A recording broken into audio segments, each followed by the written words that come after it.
I'm joined by my father again. I've built a lot of guitars. I've got 30 years of experience, actually 35, almost 40 years at this point. He's got legitimately 60 years of guitar building experience. This year is the 60th year since I built my first guitar, which I still have, and it has been strung under tension and constantly the entire 60 years. I've never taken all the strings off of it at once. Still has the original frets, nut, and saddle. How quaint. 60 years. 60 years. You know, I've got a violin from 1692 that's been in the same condition. Good for you. Today, I actually want to talk to you guys about the scale length of guitars, because I've actually had a couple people comment. It's like, nobody talks about scale length and how it affects guitars. Do you want to help me answer this one? Well, yeah, the scale length is one of the things that everybody focuses on immediately, and yet there are many things that contribute to the way a guitar is going to feel in your hands and be playable. And people think, oh, the difference between a 650 scale and a 664 scale is infinity. It's not really if the guitar is set up for the player correctly. So that's a very important thing for the setup. Many of the reasons why people consider these long scale 664 guitars to be what they think to be unplayable is that many of the older Ramirez guitars from the 60s and into the 70s were built with that scale, but they were also built with a very high neck angle and a very high action with the fingerboards planed off on the bass side to make the guitars very difficult to play. Well, okay, so let's back this up one step. Yes. What is the scale length of a guitar? Oh, I mean, well, that's actually pretty basic. Yes. Because, we know, we've done this a couple times. The scale length of a guitar, there's different ways that people will express the measurement, but the scale length essentially is the distance, the vibrating distance between where the string vibrates at the bridge and where it vibrates at the nut in the open position, or a 0 fret if it's a guitar with a 0 fret. Yep. So the open length of the string is considered the scale length. Some people will say, well, you have to measure from the nut to the middle of the 12th fret and double it, and that's the scale length. And yes, okay, the bridges are set back a little bit to allow for pushing the string to the fret. But essentially, we're talking about very minuscule hair-splitting differences. So that's in a nutshell, is the scale length is the vibrating length of the open string. Yeah, okay. And okay, so we've seen a lot, to say the very least. I'd say, for a concert guitar, I've seen them as short as, 630 for a really great... Sure. And a lot of the 19th century guitars, for the Northern European guitars, you'll find them with scale lengths like that. Even some of the older Spanish instruments. Like that Hauser that we have across the way is a 620. Yes, that's correct. So, yes, it's a Viennese model. Yeah, yes. 1923, not one of the Spanish styles like you see behind us right now. And then, what's the longest one? I think in my book, it was that Conde that we had. That was a 672, and we realized that he missed and intended it to be about 8 or 9 millimeters longer than that. It seems that was the case based on the head. Yes, it was, but it's a full 670 plus scale. And that was interesting because that would prove my point. I had that guitar in my collection for many years. People would come in and I would hand them that guitar without comment and say, what do you think of this guitar? How is it playable? Everybody who would say, I can't play. I love it. It plays so easy. I can't play a long scale guitar. Yeah. What's the scale on this? 670. No. Build me one just like this. It feels so good. What are the benefits to a long scale? I know a lot of you guys at home are sitting here going, click next video. But realistically, 670, that's really, really long. There's a reason for it. Okay, so why do you want a guitar that long? Well, in the Spain, which is basically the cradle of our modern guitar, the flamenco players like a lot of tension on the string when they play rest stroke. They want to feel that string to be very stiff. The longer you make the string, assuming you have the same string tuned to the same pitch, the longer it is, the more tension it takes to get that string to that pitch. Therefore, the tighter that string feels in your right hand. Right. That's it in a nutshell. So basically, it's a feel for the bounce. And it's a feel for the right hand. They want it to be stiff. And probably a faster piccato. Faster piccato, that's right. Yeah. That in a nutshell is why Spanish guitars tended to have longer scales and were favored by Spanish makers that way. Okay, so I guess consequently, if that holds true, that means that 630s must feel like a gummy mess.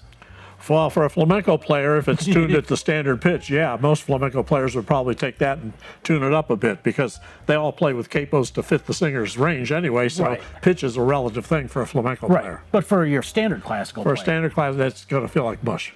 maybe. Yeah. Because, I mean, basically, in order to combat that, we play with our string tensions. That's right. You can put a higher tension string on a shorter scale to regain some of that feel and tension. Because I think Correct. one of the common things that we see in here that has gone awry many a time is we get a Ramirez in, which those are typically 664 to 666 millimeters. And for you English people, get with the times. We're using millimeters today. 664 to 666. How many guitars have we seen with super high tensions on? It seems to be the players automatically go with a super high tension string because it's a long scale. Right. And you need the pull. Yeah, but that's sort of counterintuitive to the whole point. So you actually, mathematically speaking, and Yes. we can speak to Yes. the mathematical formula, which we've got a video on. It's actually the inverse. So in my mind, when I'm dealing with anything 664 and up, I actually just jump down a tension. So your high is now, your medium, and your medium is so on and so forth. That's what we always recommend. Or rather, your medium is your high, your low is your medium, and so on. So consequently, when you go really short, it's exactly the opposite. So for like a 640, I tend to put high tension strings on it, so that way I've got more mass and pull suspended over that. Yes. So it's really about balancing the actual physical mass of the string above the soundboard, or that free vibrational length, to something else. Correct. Okay, so now that we've kind of got the scale out of the way, as luthiers, how do we do this? Because this has to be really precise, right? Everything, the fret placement, everything is proportional to the string length. So it's 1/18, right? Well, 1/18 was a convenient figure that was used in the old days by guys with a compass and a straight edge to divide it out. So if you took the length of the vibrating string open and set your compass to do 1/18 of that length and marked off, that was your first fret. And then if you took that distance from the first fret to the bridge and divided by 18, you get the second, and so on and so forth. That was the rule. It's a fairly close approximation, and in the days before strobe tuners made their rise, curse you strobe tuners, it actually worked pretty well. Because for the most part, as long as you put them in pretty okay, I mean, it didn't actually have If you don't compound your error and you do it carefully, it gets you close enough. And with the old days that have got strings, you had a lot more there's leeway. more grip on the string, so the players have a lot more pitch latitude pushing and pulling the string to correct for pitch. Yeah, so the player was a lot more active in the whole. Totally. Now modern nylon it's pretty darn slippery, so you don't get the same level of grip, and you can get the same kind of feel with like a rectified nylon. Yes. But there's also trade-offs for that too. Yes. So not a big fan personally. It's very squeaky. It's noisy. Yes. How do we actually measure it out? Well, we in the old days, He's gonna blah blah blah. I'll be right back. I had a Bible, what I call the Bible, and it was a computer printout of scale lengths in, I believe, 1/16 inch increments from like 12 inches to like 35 inches, something ridiculous. And if I needed to make a particular scale, I would look it up on that, and it had all the measurements of each fret position to the nearest 10,000th of an inch, which is closer than you can see or control when you're making a jig to cut the fret slots. So this is what we call This is the Bible. the Bible. This was printed out on dot matrix, Yeah. and as you can see, it's thicker than your standard modified tax return. Yes. So this thing was a serious investment in the amount of time it took to print. And yes, there is a lot of measurements in this for 24 frets. Yes, and each scale is with 24 frets in case we needed them. So Yeah. 12 inches to 36. But then the internet came along, and shock of shocks, and that was actually a godsend because now anyone could go on the internet and say, give me the fret positions for a nylon classical guitar, a steel string guitar, whatever. With compensation. With compensation, whatever. You can look it all up and the measurements are all right there and they're mathematically calculated correctly, and there you go. Yeah, we didn't have to hire a Northwestern mathematician Yes. To create our scales nowadays. Yeah. We've seen a lot of stuff. Yeah. I mean, we replace a lot of fingerboards. Yes, we go through a lot of fingerboards. Yeah, and we've seen some really creative fretting. Remember that one guitar that we had where the 7th fret was actually off by about a fret and a half width? Yeah. Because like it was just kind of put on, and we had this guitar in our collection for a long time. Yes. And it wasn't until we were looking at it one day when, that's wrong. Yes. Yes. So, it's one of those things where it doesn't, at least in the first 7, 8 frets, it actually doesn't matter as much. You can almost eyeball it and be pretty okay. Whereas, everything above the 12th fret, and by the way, this is for your average, flamenco, kind of a standard player, for you guys, you modern classical guys, and you steel guys, this actually, because of the quality of the string technology, you're going to hear a lot more of those issues. One of the things that would be interesting to point out for our viewers is how to check your guitar for the accuracy of the mathematics that was used to place the frets on the fretboard. Yeah. And I can show that very quickly. Yeah, absolutely. And if only I had a nice guitar here. This is a 1940 Hauser. And so the quickest way to do this, and anyone can do it, so we measure the distance from the nut to the very middle of the 19th fret. In this case, it's 432 millimeters. We divide that exactly in half. That's 216 millimeters. And I look on my scale, and I see that the 7th fret on this guitar is precisely at 216 millimeters, which means the math is as close as you can possibly get. So you're telling me that the Germans were good at math? They're very good at math, yes. Typically, many Spanish guitars, if you do that measurement, you'll come up maybe a millimeter plus or minus at the 7th fret. Essentially, the theory is if you go from the nut to the 19th fret, you divide that in half. The closer you have the 7th fret come to that halfway point, the more accurate the math was that was used to calculate the fret positions. Right, because basically that's your 3rd division points of the string. Now that we've, kind of established how to look at the fret positions and determine whether or not your guitar is right or wrong, what effect, like actual effect to the left hand, does it have? And what are you seeing? What have you seen historically through your 60 years of building versus what we're doing now? Well, the two comments I mostly get from players is that either, well, if the scale's too long, the stretches are too far apart, or if the scale is too short, the stretches feel too crowded or compact. To a degree, that's probably true, but if you look at the difference between the longest and shortest scales, there's really not a huge amount of difference. Okay. If you were to line them all up. Okay, so I've got, here we go, a 650 and a 664. You can see that by the 7th fret, it's only a fret width apart. Yeah, it's a very small distance. However, there are pieces in which you have to make a really long stretch. For instance, the Venezuelan Waltz of Lauro. There's one passage in there where there's a massive long fret span from the 1st fret up to the, I think the 7th or 8th fret. Yep. And boy, oh boy, if the scale length is an issue, that's where it's going to show up on that piece. So I can understand that. Right, but that said, I mean, proportionally between a 650 and a 664, it's not that big. It's not that much. Now, when you started off your career, we actually encountered this not terribly long ago, where one of your clients from yesteryear, back when Leave It to Beaver was in its initial run, I think. Yes. That you built a guitar for them. Yes. And they said that it was a special short scale guitar. Yes. And they couldn't remember what it was. Yes. And you went back into your archives Do you Yes. remember what the scale of that guitar was? Yeah, 655, 25 and 3/4 inches actually, because I worked in inches at that time. So Okay, yes. so this was, I mean, I'm kind of joking about the time frame, but I think this would have been like 1974, 1975, right? Yeah, it was. Yes. Okay, so back in 1975, a short scale guitar was a 655. Nowadays, I mean, I almost never build anything longer than a 650. Most classical players today are fixated on 650. Many of them will ask for 640. Yeah.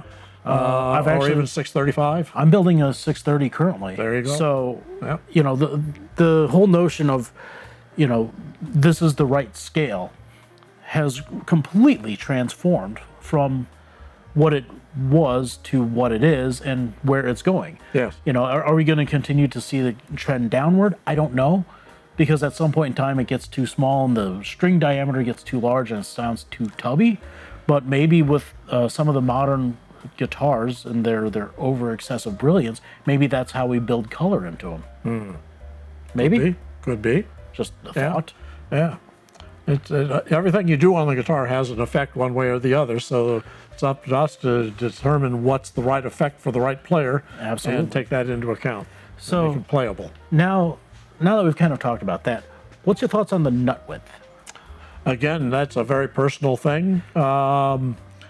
Nut widths can vary anywhere from some of the older guitars where it's 45, 48 millimeters or less, to some of the modern ones that are.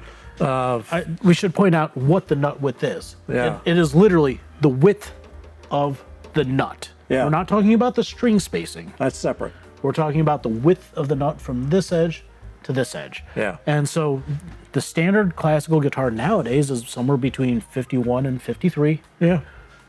You know, we find most factory guitars come in at 52 because it's average. Yeah. And we have some clients where they cannot play on anything except a 52. And then there's people like us where we go, feels small.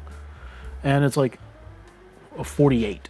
Yeah. Because we jump between so many guitars that we're used to it. Yeah. So, yeah, to each their own. As far as nut width goes, I don't think it has any really major bearing on sound whatsoever. It's just a touch sensitivity. And if it's small enough, it feels good. Or if it's big enough, it feels good. And, you know, just how you hold that nut in your hand is really one of those things that's quite personal. Very much so. One of the things is, of course, as you mentioned, the string spacing. Yes. It's a completely different issue. And if your nut width itself is on the narrow side, but the player likes a very wide string spacing, say 44 or 45 millimeters from the sixth string to the first string on centers, that could be a problem because it puts the first string too close to the edge of the fretboard. And when you play, the player can pull that string off the edge. That's not a good thing. No. That all has to be considered when you're building a guitar. To make sure that that's not going to happen and the player's going to have the spacing or the space for the spacing that they're used to or they prefer. Yeah. Okay. So basically, if you're commissioning a guitar, this is something that you would want to know ahead of Yes, time, because absolutely. these are key things. Yes. It's really easy to cut away wood. It's really hard to add it back, Yes. you know? So if you're commissioning a guitar from somebody, do some research and, you know, make sure that you have the option open to change it. Because I know that there's some makers out there that run computer programs and they won't change it because that means that they have to do more work. We cut every single neck custom to every single hand. And, you know, I'd say that we have consistency in our neck feel, but our neck shape is always changing because it's what's comfortable to the player that we're building for. That's right. Yeah, even something like the contour of the neck around the back, it's a very highly personal matter. So the best thing is to come to a shop that's got a lot of different guitars if you're unsure of what you like or how to describe it, and play a bunch of guitars in front of the luthier and make your candid commentary and say, like it or I don't like it. No wrong answers, really. It's whatever works for you, the player. That's the most important I thing. will say that there is kind of a wrong answer to all this. Okay, that being, If you go too far afield, yes.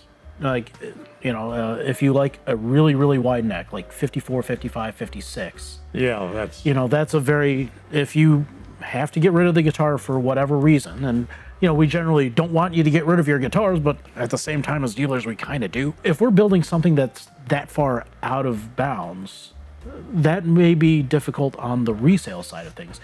Conversely, if it's way too narrow, because some people want a 48 or a 49, but that pool is very, very small, because like we said before, that 51 to 53, sometimes down to 50, is the big number.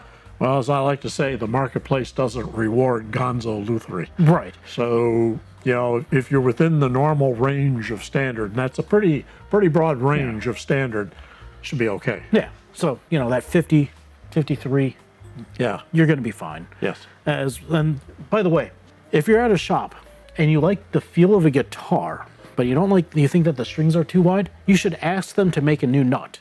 And if they can't, you should find a different shop, because they should have a luthier on staff. You should have, this is kind of like first pass for a shop. You should ask to see if they could adjust a guitar for you on the spot. And if they can't, you should probably continue walking. We've talked about the scale length, the nut width. Yes. How do we do this? How do we cut this? How do we cut those?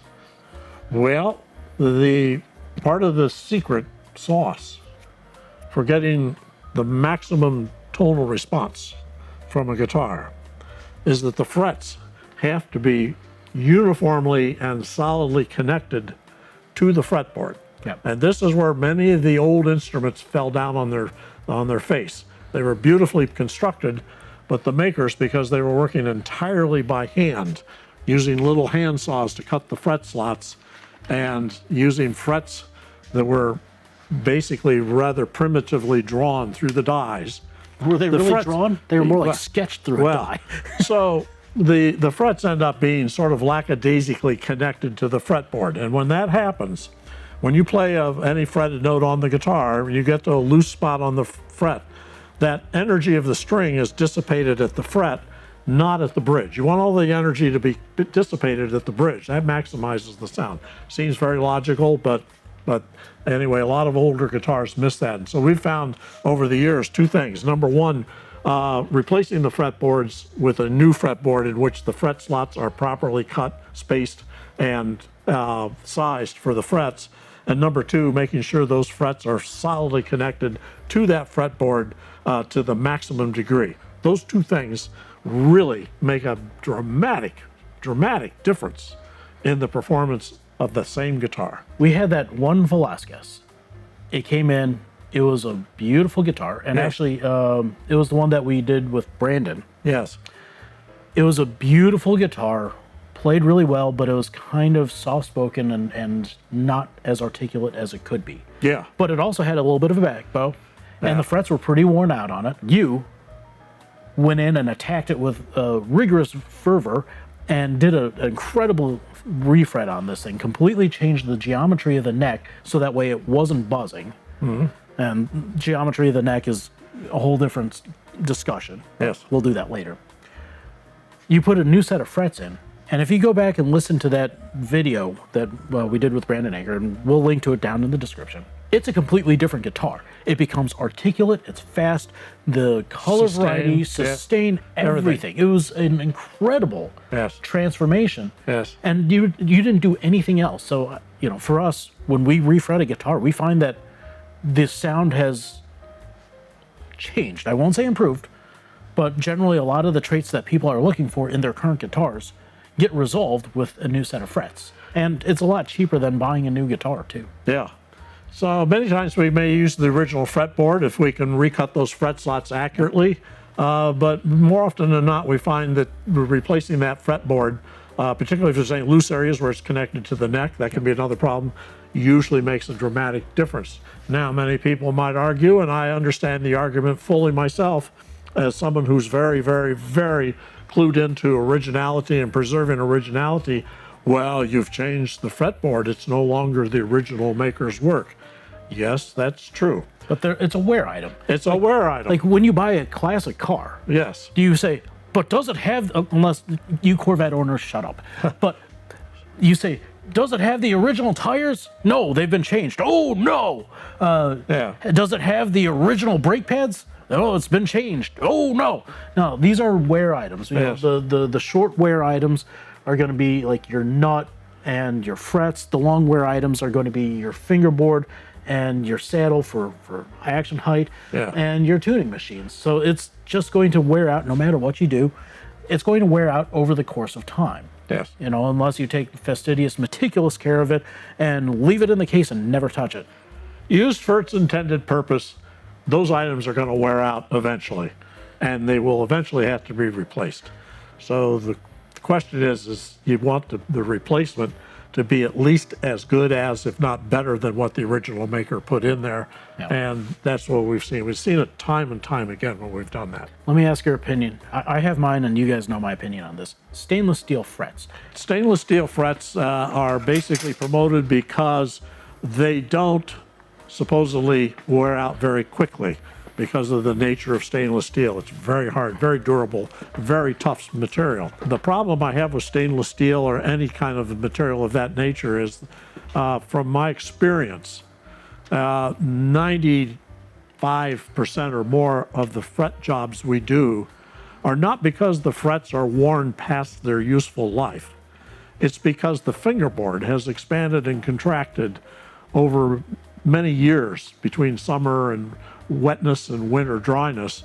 And every time that fingerboard expands outwards, it can try to lift the fret up on the edges a little bit. Microscopically, it's not a lot. And then the winter comes and the fingerboard contracts back in. Maybe the fret gets a little rough on the edge.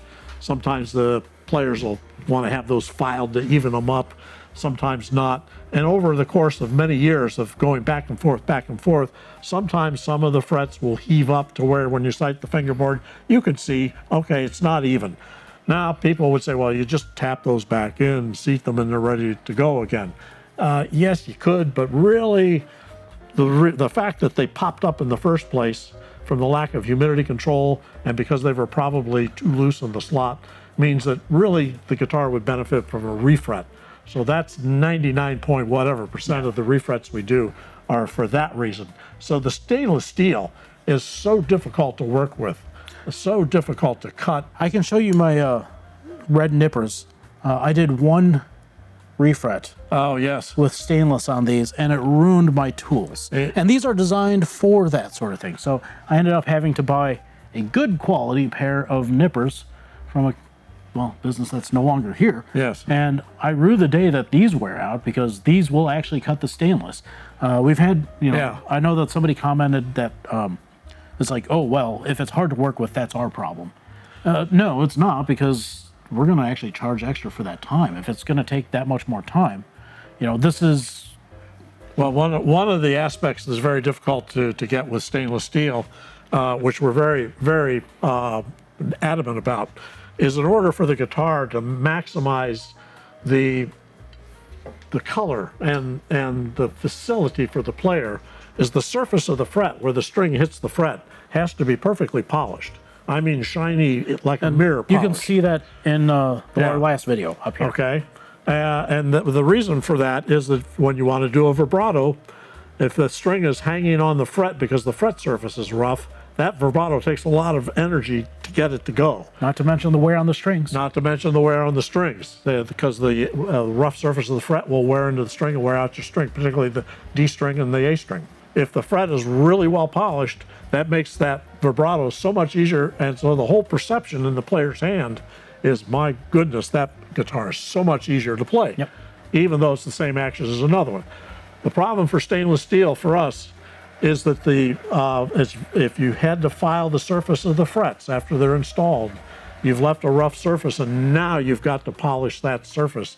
And for us, that's a big chore. We've got all the equipment to do that, but it takes a lot of time. And for many makers who use stainless steel, they may not have the equipment to really get those perfectly polished. Most makers don't even bother to polish the frets. I mean, how many great makers have we seen where, typically the older Spanish instruments, when you look at the surface of the fret, they were just left the way they came off of a file. That's pretty rough. Well, I mean, we're seeing a lot of these modern guitars from great makers come in with really rough fingerboards and just a little quick polish, and that's a huge game The players immediately comment, wow, so much easier to play. What did you do? Yep. Well, we just polished the frets on the fretboard. I suppose our discussion of scale has gone on long enough, but I guess we should also say, how do we cut the fingerboards? How do we cut them? Yeah. Very precisely. Okay. Very precisely. Stay tuned. I'm going to show you how to cut a fingerboard in a later video. All right? Have a good one. Thank you for coming. Thank you.